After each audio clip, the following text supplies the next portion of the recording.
These are people who are putting their investment funds into deals based on information that you gave that we have in writing from you. You need to honour it. And the response was basically, we can't honour it. If you don't want to do it, then we won't take your property. So we didn't want to be left with these two as private HMOs in the phase of life that we're in. So we just decided to go with it. And I mean, it shaved the ROI from like, oh gosh, I don't know, like 20 to 18%.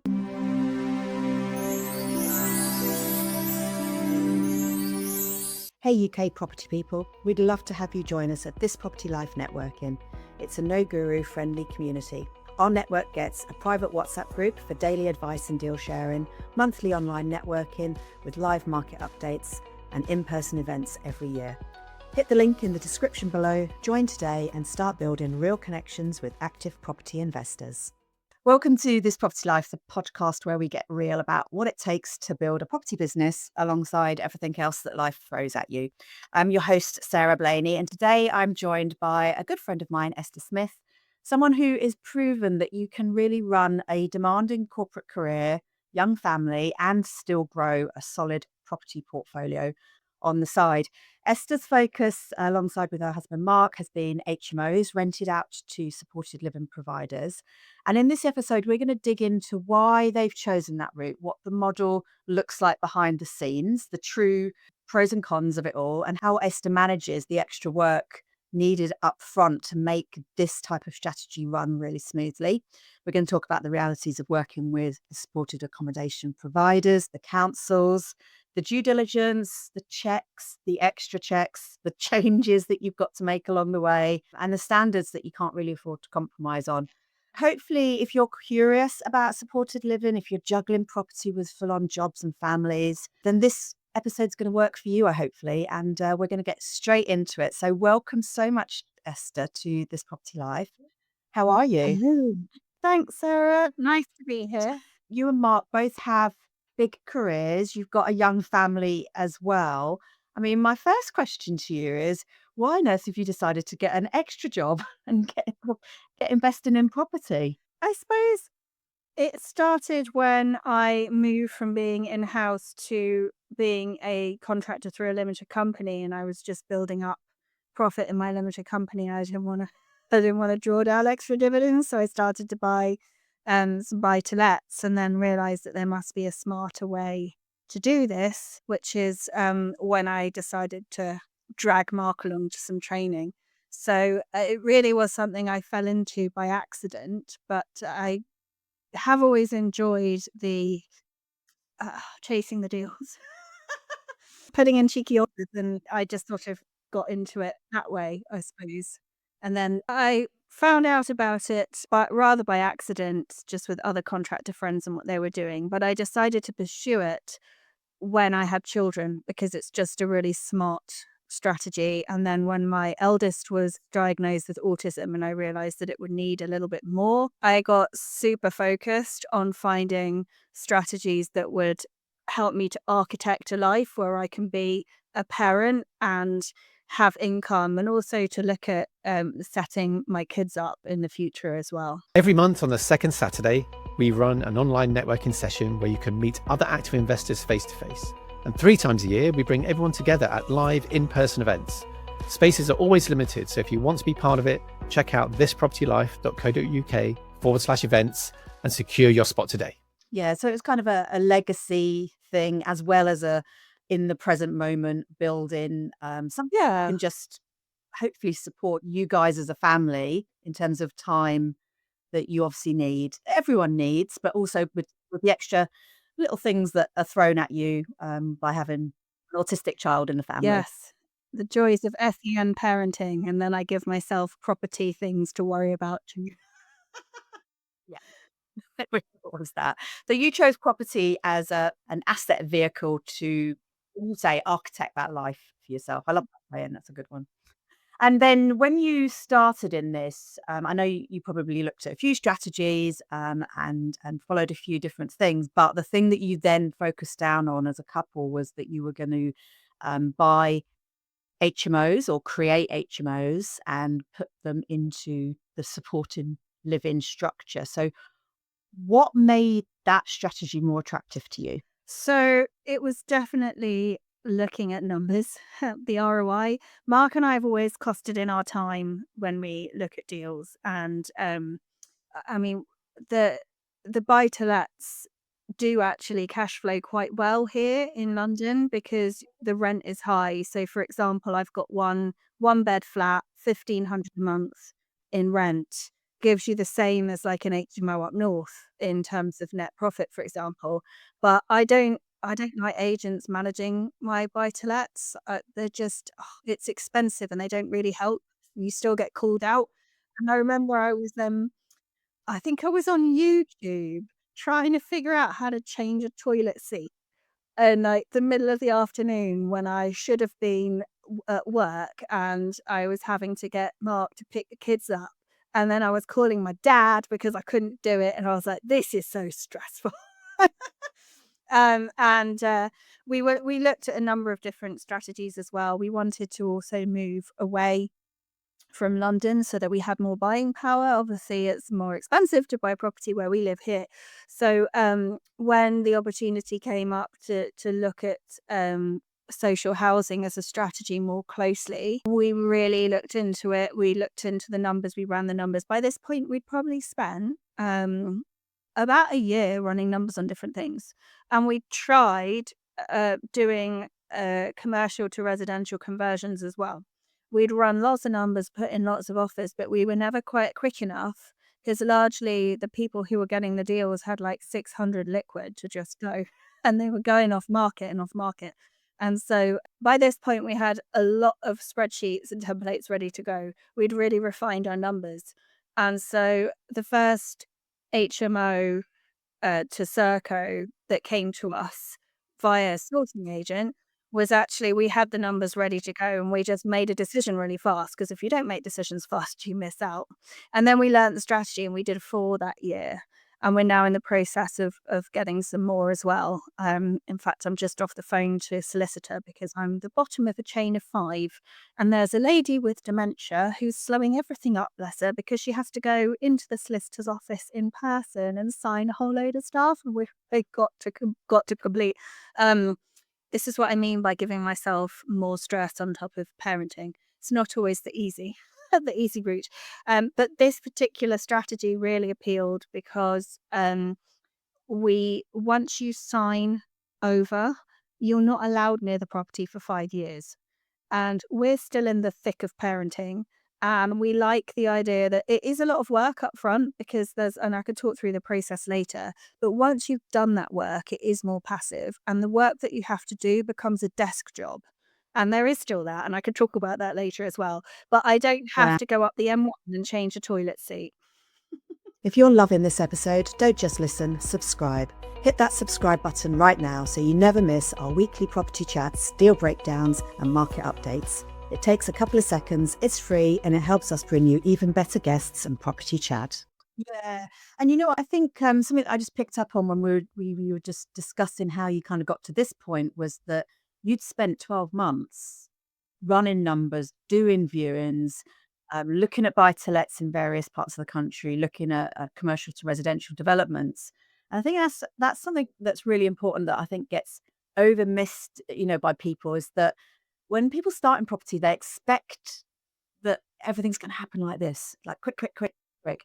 And that a lot of people in your position might have actually just given up after the 8-month mark and gone, this ain't happening for us. But you guys persisted and kept going. And I think that now you're thankful, I'm sure, well, at the moment, when councils and conveyancing processes aren't annoying you, you're thankful that you pushed through and kept going. And I think that's the thing that a lot of people don't do. They expect something instantaneous, and when it doesn't happen, they get disheartened and move on. Yeah. I mean, I have a theory that the most successful people in property are couples or partners because I have moments where I'm thinking, this is driving me insane. And Mark goes, this is why we're doing it. And then he has moments where he's going, this is bonkers, what, and we're Well, negotiating something generally with Serco because he picks up that side. I do all the estate agent, the front end.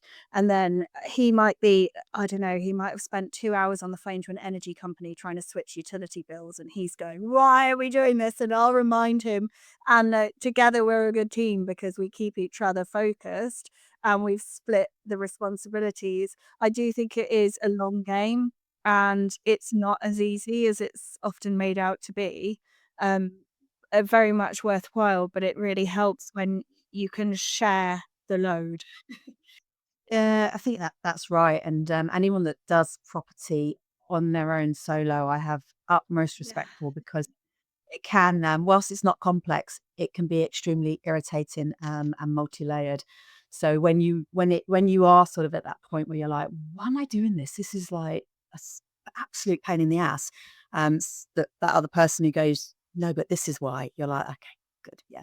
So I agree with you completely. And I'm like yourself. I work with my other half, and yeah, we rely on each other to bring us up when it's all a bit rubbish.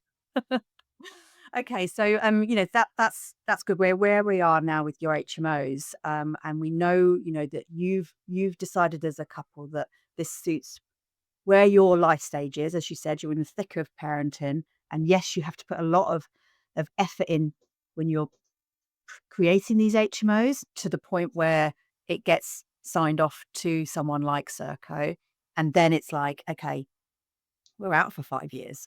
That is quite attractive, and I think a lot of people look at supported living who are attracted to it and kind of go, "Oh, yeah, it's all hands off." But, of course, it's not that easy at the beginning, is it? No, and I would say it takes about 8 months to cash flow a deal.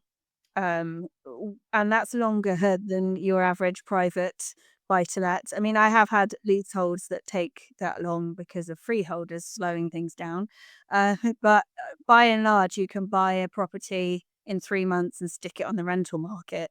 What tends to happen with the ones that we're buying is that it takes the normal, 12 to 16 weeks to buy the thing, another 12 weeks to flip it into an HMO. So that's the compliance pack. So and if you want numbers for this as well, roughly we're if the property's in good condition, we're still spending about 20 grand to flip it to HMO so that it's got the right fire alarm systems, escape windows, and then it's got the fire doors. So basically you're ripping out all of the architrave, whatever you call that. Can't find the words today. And putting in the really heavy fire doors and often a stud partition in the lounge as well.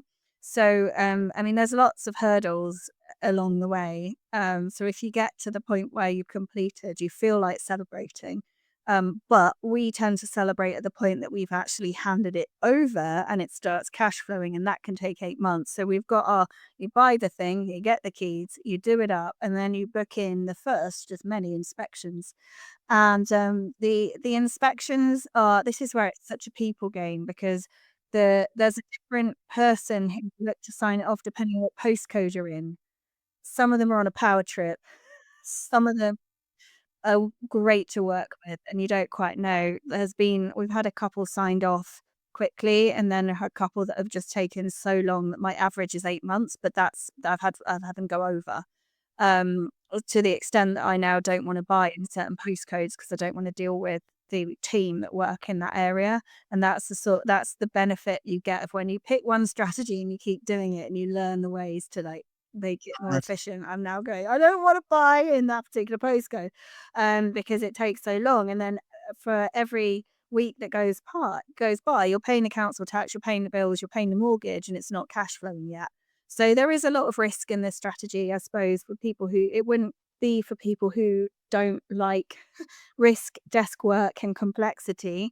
Um, Yeah. we generally choose properties that have the ones that appeal to us tend to be more the sort of 4, 5 bedroom.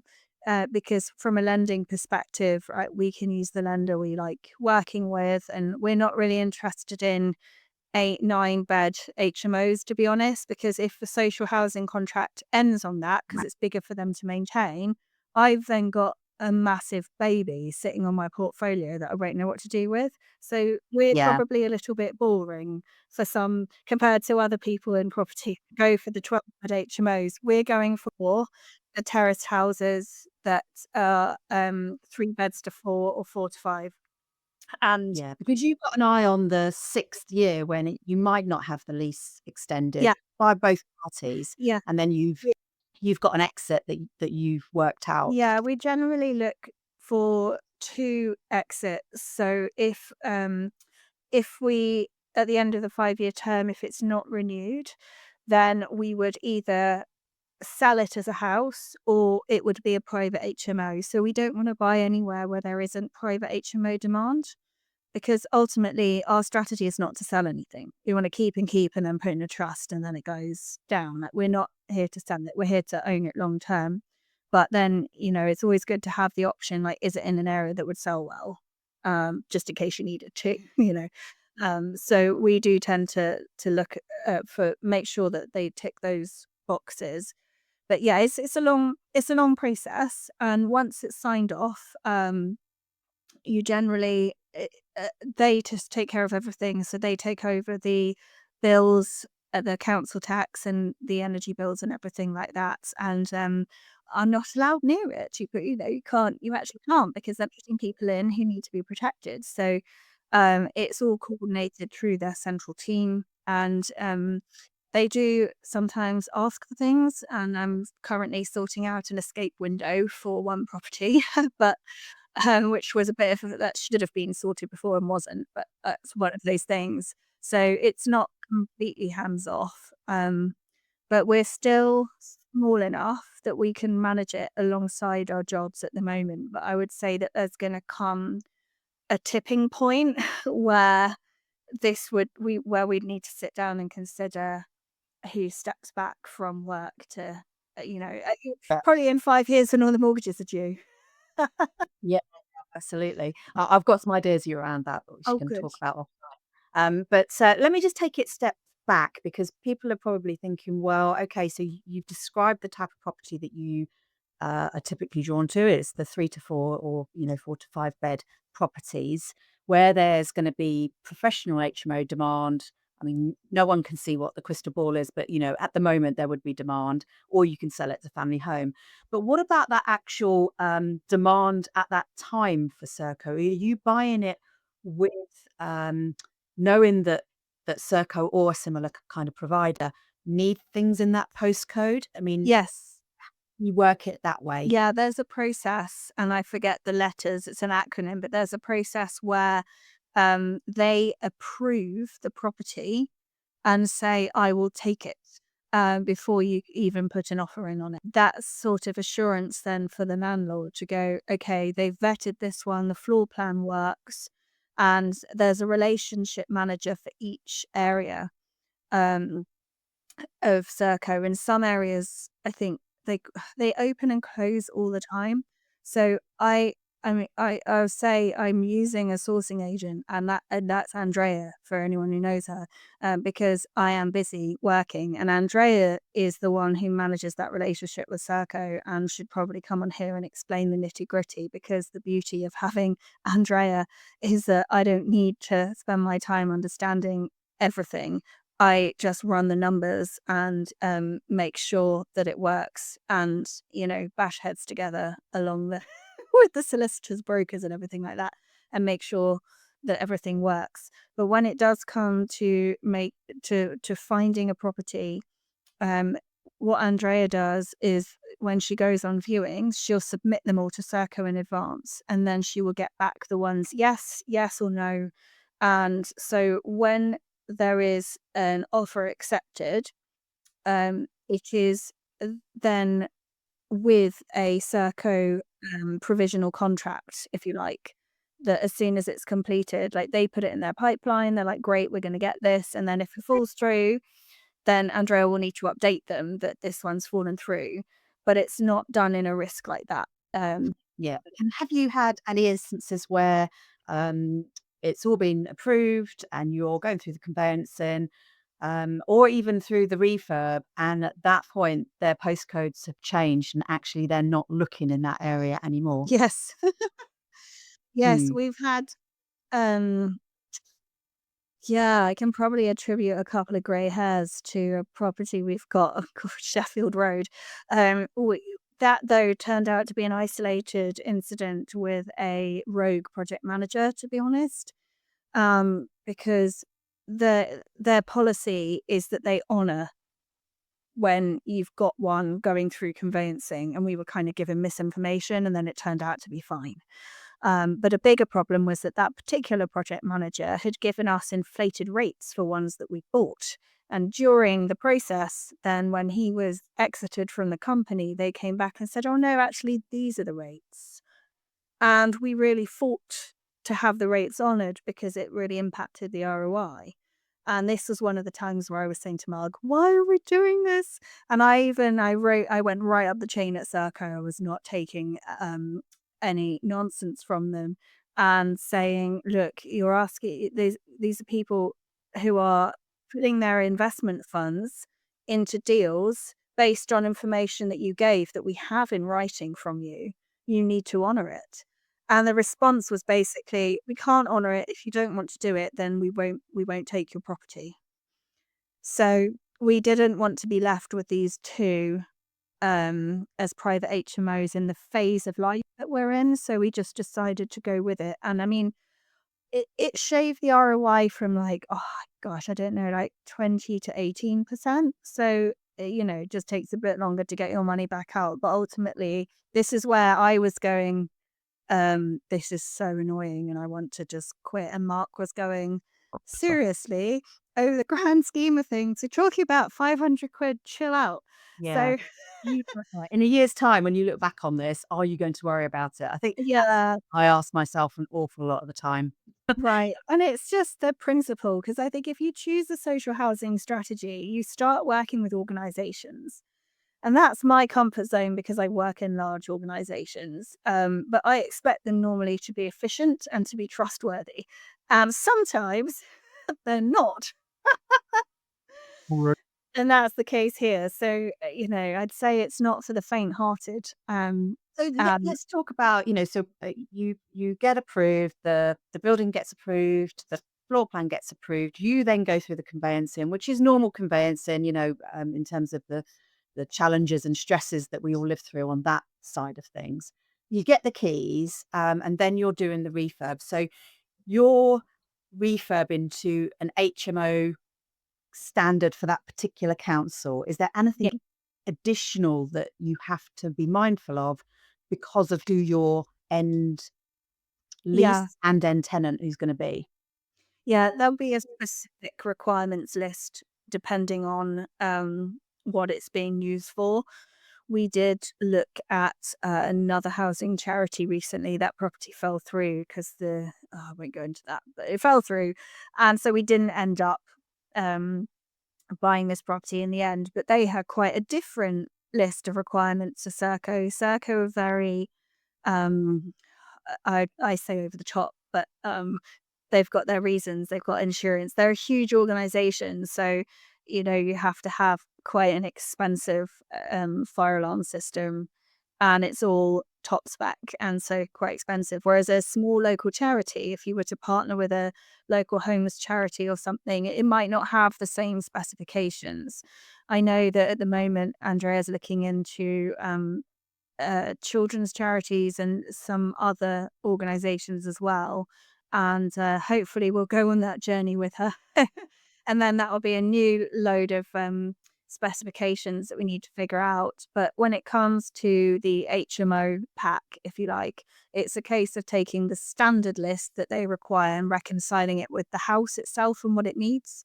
So sometimes obviously the lender requirements you've got to meet. So if there's a tiny patch of damp, you want to be getting rid of that. Um, so each one, of course, is highly bespoke.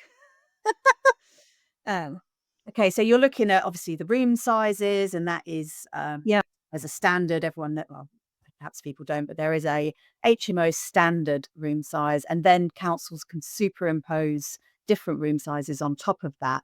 So yeah. you're keeping to that policy? Yeah, I mean, one time, and this is the beauty of having Andrea because I stay here in London and she's going between the properties. And there's one day I'm on the phone to her and she's like, so I measured the wall that just went up and it's a millimeter out, so we're gonna knock it down again and put it back up again. Because she knows she's right because we've done it before. If we don't do that, it won't be signed off.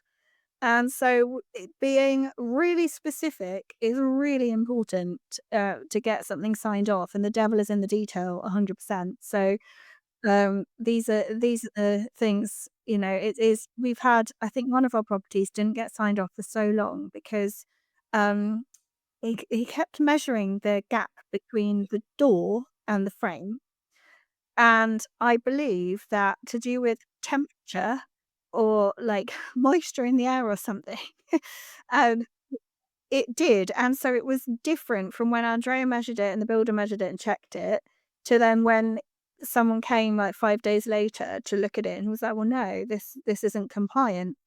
And I think we probably rehung that door like, I don't know, 4 times or something. But it took this is a property that I bought cash in December.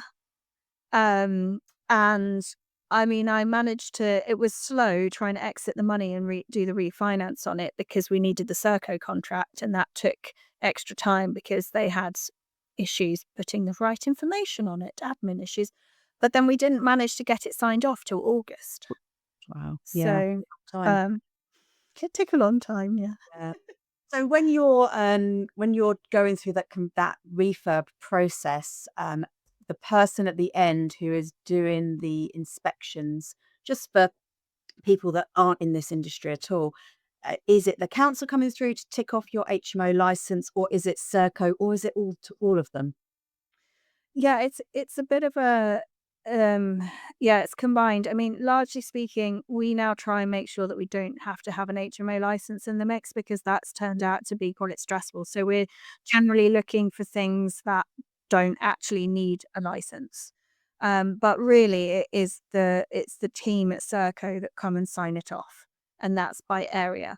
The HMO license is almost a different beast, and that's where we've had problems with one of the properties because we've had the HMO license council person had a requirement different to Serco, and now we've got to pay the extra to sort that out, which we'll do, and we'll get it sorted, and it'll be worth it. But we're just trying to make things really simple Yeah. because it's complex enough. So now we're just trying to. That's why I like the 4 bed is that we're sticking to the 4 5 bed because I think that one's a 6 bed, and so it just required, yeah, Yeah.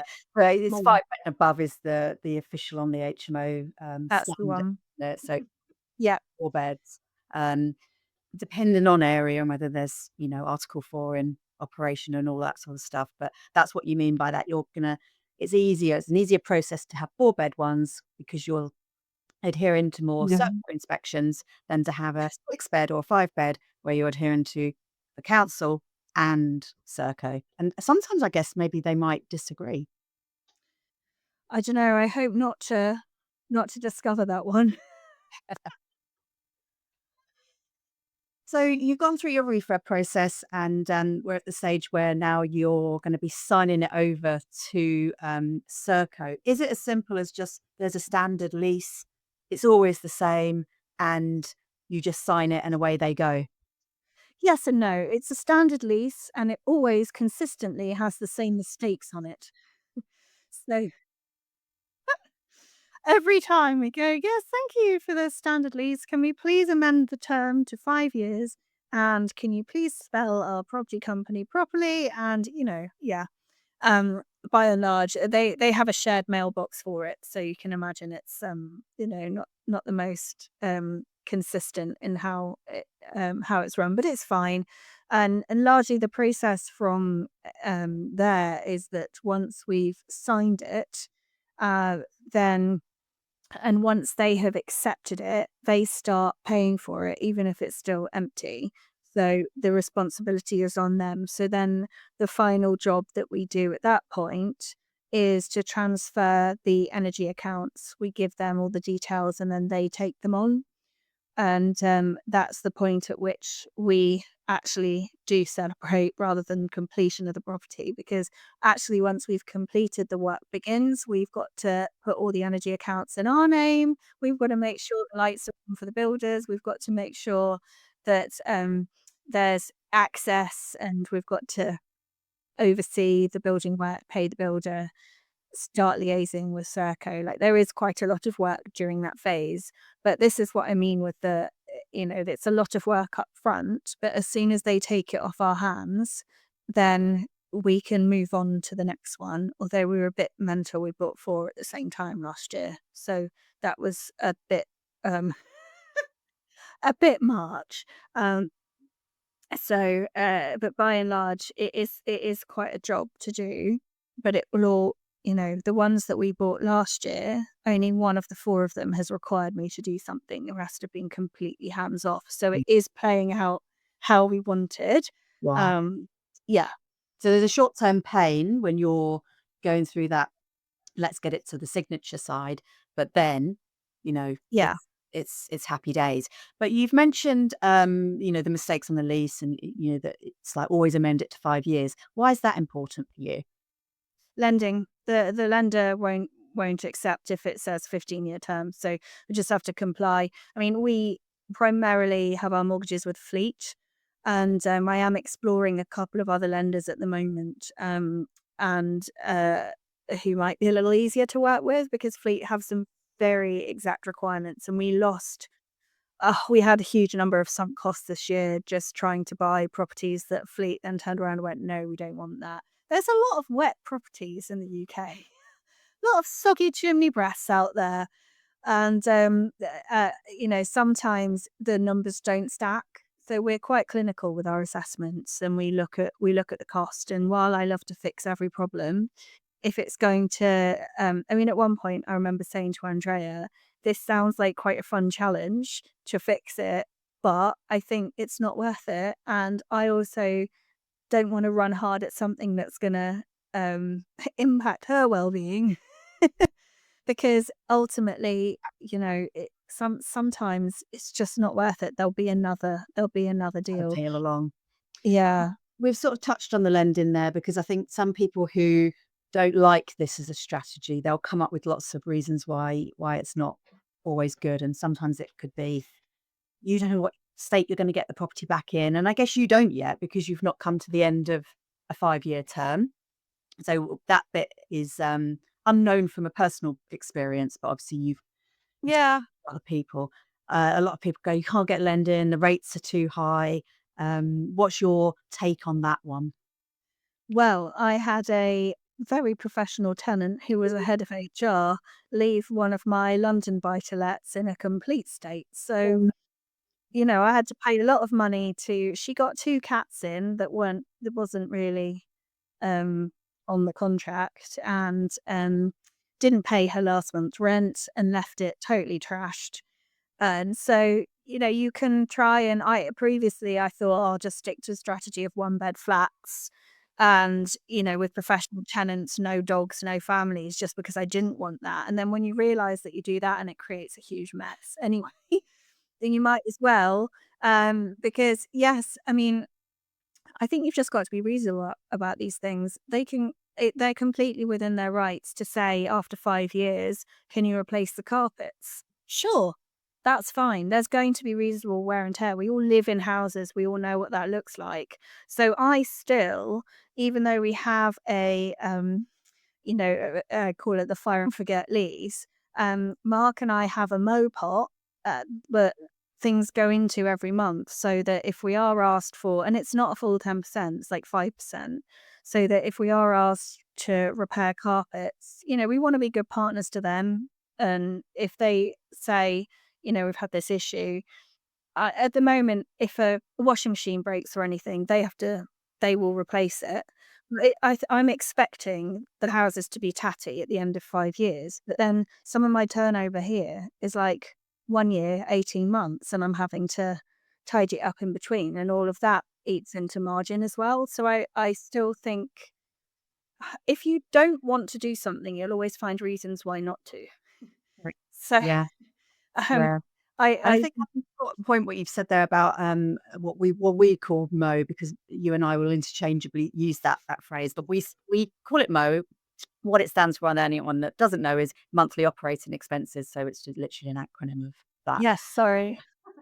But yeah, putting a little bit aside into a pot for when that sort of thing happens, which is obviously a very professional way to run a business, and it's something that you and I and lots of other landlords do, hopefully.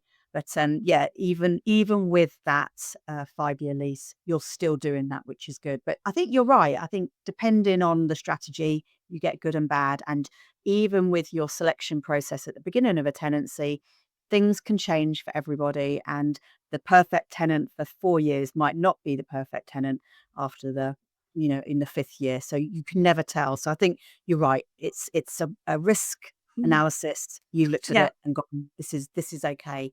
But what about the lending? Is it more expensive? Yes, but, it depends. So if you start to I said earlier that I made a decision to look at 45 bed, particularly the 4 beds are nice. The rates with Fleet are better than, the rates with Quantum and HGB. When you start to look at commercial lending, all your costs go up. So I have a spreadsheet that will, if I'm flipping to commercial finance, my solicitor fees go up, my broker fees double, and my survey fees double. So at the moment, if I get Fleet out to do a survey on a property, I'm on the hook for about 800 quid for the survey and 199 for the application fee. So it's £1,000. So I I've had some surveys where it doesn't go through and I've only lost £1,000. On Quantum or any of the others, you get a panel you could choose. I mean, you know this, but you might pick a surveyor and they're like 2.5 grand just for the survey. And then it's just a different game. Rates have been a bit all over the place this year. There was a time earlier this year that I don't think Quantum wanted any business because they put their rates up to 7. So that was a time where we walked away from a deal because we're like, Fleet don't want it, but Quantum are giving me the proverbial 2 fingers here with their rates, so I'm gonna walk away from this one and wait for a Fleet one. And, Fleet's rates have been around the 5% mark for a while. I mean, I could do a whole other discussion on whether or not you look at, 0% fee or bake in your fee and, like, which rate you could use, and, like, the financial modeling of it is a whole other scenario, and we generally look at what potential there is for capital appreciation versus not, and we try to diversify now across the portfolio because the next one will be number 10, and we don't want them all to be on the same type of product. So, um, by and large, the rates are, I think, they're the rates that you just have to bake in. It's about what is your margin, and to me, if you've got a margin that works for your life, and you see it as a decent, I suppose, payment for your time and all of that, and in a way for your money to work, then it doesn't matter what the product is and what the percentage is if it works. I mean, we don't do money in, money out. And we've got um, a range of ROIs, and ultimately we have a portfolio average of how we're doing, which is around 20%, and that works for us. It might not work for other people. I mean, we can leave money in a deal for a while. That's fine. Um, and it's so expensive is all dependent on what you need from it. Like if you need to get your money out, maybe it is too expensive. But for us, as long as we can um, do a goal seek around our level and all the numbers work, then the lender is just the vehicle to get the job done, if that makes sense. Yeah, absolutely. I think another thing that people throw at this strategy is that your insurance will be sky high and eat into all your profit. How have you found that? I have two insurance brokers. There's one type, so when I'm not doing a big damp fixing project, my insurance is about 500 a year. And for the ones where I did exchange delayed completion and the cash buy, because they were horrible and wet, and we had to sort them out, £1,000 for a year for the first year, but then you don't have to renew at the higher rate. So again, if you yeah, there's always reasons not to do things, but we cost these numbers in. We also cost in how the amount of council tax that we pay when it's ours. We cost in the mortgage that we're paying when it's vacant. We cost in literally everything. So it just becomes another cost on the balance sheet. So I think, once you've got your arms around what all of the costs are, if you're still making money from it, then again, it doesn't really matter. Everyone needs insurance in order to exchange. It's just, Yeah. And I think, anyone that's already got buy-to-let properties or HMOs or anything like that, you can listen to the figures that you've just sort of spoken about there. They're not that radically different. The lending rates aren't too different from buy-to-let. Mhm. Sometimes HMO might even be a little bit more sometimes in normal professional HMOs.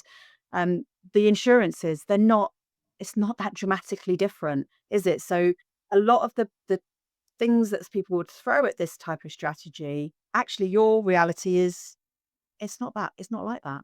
Yeah. I mean, the reasons to not do it is more if you don't want to be fighting an organization to get contracts and get things sorted. This wouldn't be your strategy because there's a bit of a job to be done in building that relationship with them internally and making sure paperwork's in order and that you've got all your ducks in a row. So it is a bit easier to do a buy to let, buy it, do it up, fling it on the market and not be accountable to high standards. That's to me, it's not about the rates and the numbers. It's about if you didn't want to do it, it would be because you can't really be bothered to like it is it's quite a lot of work to go, oh gosh, it's a millimeter out. Oh, that is really frustrating.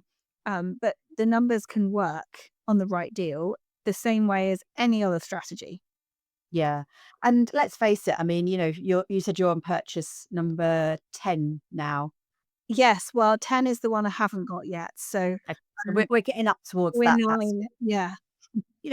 for some people, and we'll get into next what's next for you guys. But for some people, actually, that would be more than enough, and they could sit back and then for the next 5 years, whilst those properties are being run, kind of go, excellent, I'm done. I'm off down the beach. Um, I'm guessing that you two aren't going to do that because I know what you like. But that's the beauty of it, isn't it? That at some Well, point, stop. yes, although I mean this is probably a topic for another podcast. The issue with uh, doing all of these purchases within one SPV is that you are putting a lot of losses on the balance sheet. So there comes a point where you need to have profit to pull out a dividend, right? So I'm still not at the break even point. I'm still consulting for my I'm still in my business, my other business. I still need that at the moment because we just finalized our last year-end accounts actually, and I'm saying to him, "Are we still in loss?" He's like, "Yeah, because you keep buying them." Yeah, you never till you stop. That's the Right. thing. So, I mean, that's a whole other question on tax efficiency, but it depends on what your goals are, you see. And for us, our goals are very long term.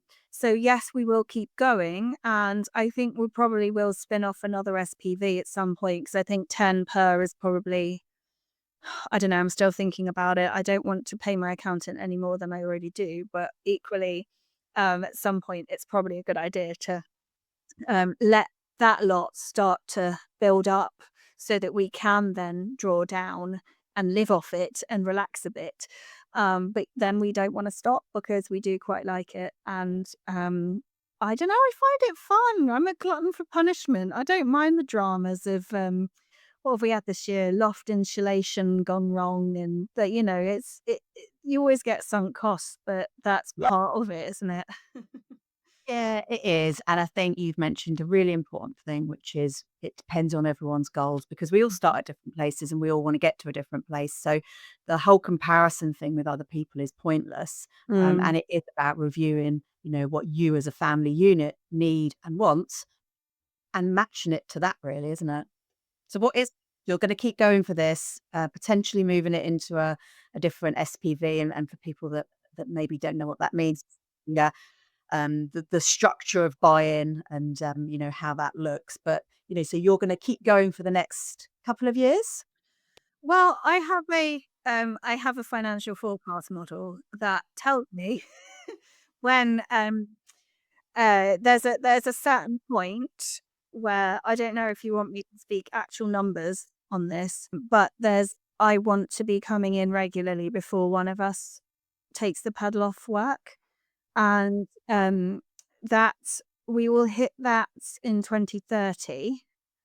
But I mean um uh, that's because we're also paying for school fees for our kids, and we have partly chosen this because we are funding that because our children need a little bit more support, and that wasn't being catered for in the state sector. So we went, right, well, it will basically change our goals so that we were initially thinking that one of us would stop working sooner, but now we've gone, okay, fine.